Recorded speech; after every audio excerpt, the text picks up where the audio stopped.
नमस्कार दोस्तों, मैं नीरज श्रीवास्तव। आप सभी लोग देख रहे हैं नियो मीडिया। 4 स्टेट्स के इलेक्शन को लेकर बीजेपी ने अपनी पूरी रणनीति तैयार कर ली।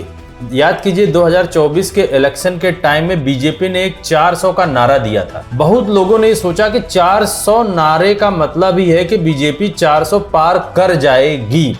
कहीं न कहीं ये बात सत्य भी थी कि बीजेपी उसके पहले जितना भी इलेक्शन लड़े थे उनमें उन्होंने एक टारगेट दिया और उस टारगेट को जरूर उन्होंने मीट किया। यानी कि अगर कहीं उन्होंने 300 पार का 2019 में नारा दिया था तो 300 पार कर गई थी बीजेपी। वैसे बीजेपी ने 2024 के इलेक्शन में 400 पार का नारा दिया और लेकिन बीजेपी 240 तक ही पहुंची। अगर आप गौर करें 6 महीना पहले तो बीजेपी ने अपना इंटरनल सर्वे करा लिया था। उनको पता चल चुका था कि वो लगभग 150 से भी कम सीट पाने वाले हैं। अगर उनको सत्ता में बने रहना है तीसरी बार तो एक बड़े नारे के साथ चलना पड़ेगा, यानी कि एक नैरेटिव सेट करना पड़ेगा और आम जनता तक ये बात पहुंचानी पड़ेगी। ठीक उसी तर्ज पे बीजेपी ने 400 का नारा दिया और उनको ये पता था कि 400 का नारा वो 400 पार नहीं कर सकते, क्योंकि 10 सालों में आम जनता का मूड बदल चुका है और वो बीजेपी को सत्ता में लाने को तैयार नहीं है।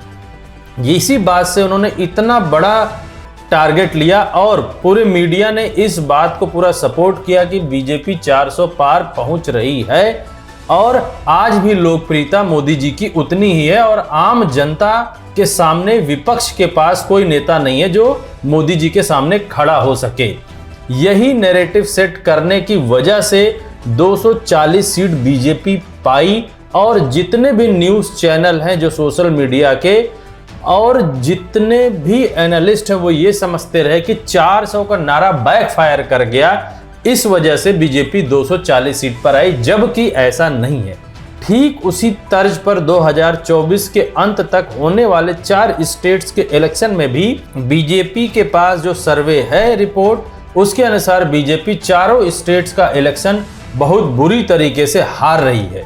उसके पीछे का सिर्फ एक रीजन है कि राहुल गांधी ने जिस तरीके से इंडिया गठबंधन को बनाया है और दिन प्रतिदिन राहुल गांधी की लोकप्रियता बढ़ती जा रही है, उससे बीजेपी के खेमे में खलबली भी है।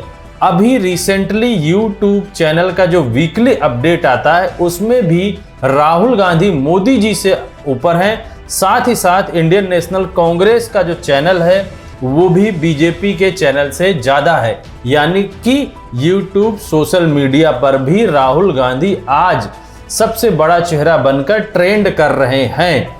इसी तरीके से अगर हम गौर करें तो महाराष्ट्र, झारखंड, जम्मू एंड कश्मीर और हरियाणा में होने वाले आम इलेक्शंस के बीच में जो आम जनता तक लोग जाकर पहुंचकर देखें तो उसमें भी राहुल गांधी ही सबसे ज्यादा लोकप्रिय नेता हैं और मोदी जी से उनकी लोकप्रियता लगभग 10% ज्यादा है।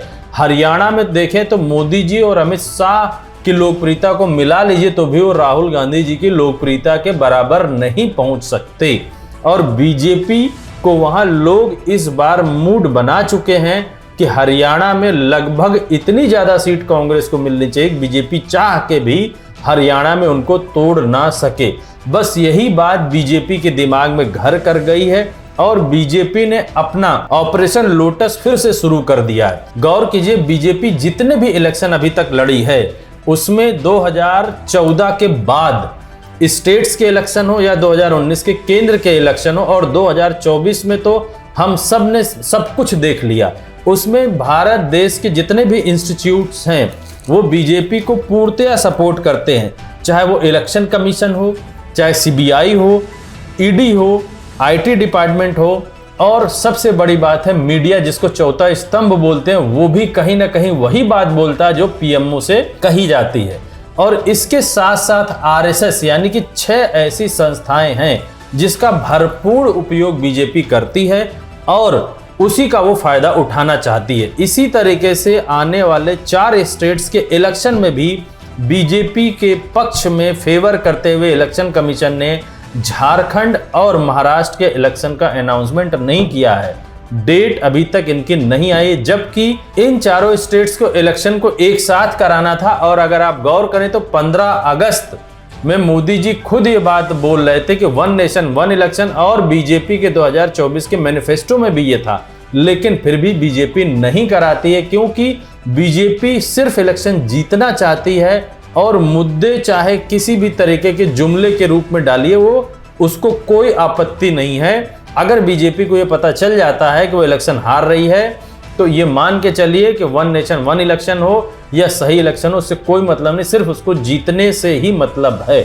और अब आने वाले 4 स्टेट के इलेक्शन में सिर्फ 2 स्टेट्स के इलेक्शन के तारीखें बताई गई हैं, जम्मू कश्मीर और हरियाणा। कुछ दिनों बाद अब आप देखना शुरू कर देंगे मेन स्ट्रीम मीडिया में कि कैसे बीजेपी इन स्टेट्स में धीरे धीरे आगे बढ़ रही है। अभी जो पहला आपको सर्वे आएगा, उस सर्वे रिपोर्ट में आप ये देखेंगे कि 90 सीट जम्मू एंड कश्मीर में है, 90 ही सीट हरियाणा में है। और दोनों स्टेट्स के सर्वे अगर आप देखेंगे, जो पहली बार सर्वे मेन स्ट्रीम मीडिया लॉन्च करेगा, दिखाएगा आम जनता को, उसमें कहीं ना कहीं ये 40 सीट के आसपास बीजेपी को दिखाना शुरू करेंगे, और लगभग 20 सीट के आसपास ये अदर्स को या थर्ड फ्रंट को दिखाएंगे, और उससे कम सीटें इंडिया गठबंधन को दिखाना शुरू करेंगे। जैसे इलेक्शन नजदीक आता जाएगा, लगभग 3 से 4 सर्वे इनके आएंगे, और हर सर्वे में आपको 5 सीट 7 सीट ऐसे बढ़ोतरी, और परसेंटेज ऑफ वोट 1%, 0.5% ये बढ़ता हुआ आपको दिख जाएगा। अगर आपको समझना है, मैं अपने दर्शकों से बोलूंगा समझना है, तो आप अपने पुराने उन सर्वे पे जाइएगा जहां आपको हर हफ्ते दिखाया जाता रहा होगा कि 0.5% बीजेपी की ओर लोग शिफ्ट कर रहे हैं, 0.6% लोग शिफ्ट कर गए, अब बीजेपी इतनी 1 सीट आगे बढ़ गई है प्रीवियस सर्विस। ऐसे करते करते आपको 4 बड़े सर्वे दिखाए जाएंगे, और अंत तक आते आते बीजेपी को पूर्ण बहुमत के साथ सरकार बनाती हुई दिखाई देना शुरू हो जाएगी मेन स्ट्रीम मीडिया में। अब ये है क्यों ऐसा? क्योंकि बीजेपी का सर्वे ये बता चुका है, जो भी लोग सर्वे अभी तक किए हैं 2024 में जो किया था, जो इन 4 स्टेट्स का किए हैं, उन्होंने ये बता दिया कि 2024 में जो बीजेपी ने 400 का नारा दिया था, उसी के भरोसे वो 240 सीट पर आई, अन्यथा वो 120 से 150 सीटों पर ही सिमट जाती। याद कीजिए, राहुल गांधी जी ने भी ये बात बोली थी। इस बार भी 4 स्टेट्स के इलेक्शन में आपको मेन स्ट्रीम मीडिया में यही लोग दिखाना शुरू करेंगे, क्योंकि ये नैरेटिव सेट होने पर आम जनता के पास ये बात मैसेज पहुंच जाती है कि बीजेपी जीत रही है। जो 10% वोटर होता है वो यही देखता है कि कौन जीत रहा है, वो उसकी तरफ शिफ्ट हो जाता है, ताकि अगले 5 साल तक उस समाज में वो बना रहे जो समाज सत्ता में बैठा है। यही 10% वोटर ऐसे होते हैं जो कि खेल बना भी सकते हैं और खेल बिगाड़ भी सकते हैं। बस इन्हीं 10% वोटर के लिए ही बीजेपी और मेन स्ट्रीम मीडिया पूरा नैरेटिव सेट करता है, और आरएसएस अपने उन वोटर्स के पास लगी रहती है हमेशा, जो इंटैक्ट होकर हमेशा बीजेपी को वोट करते आ रहे हैं।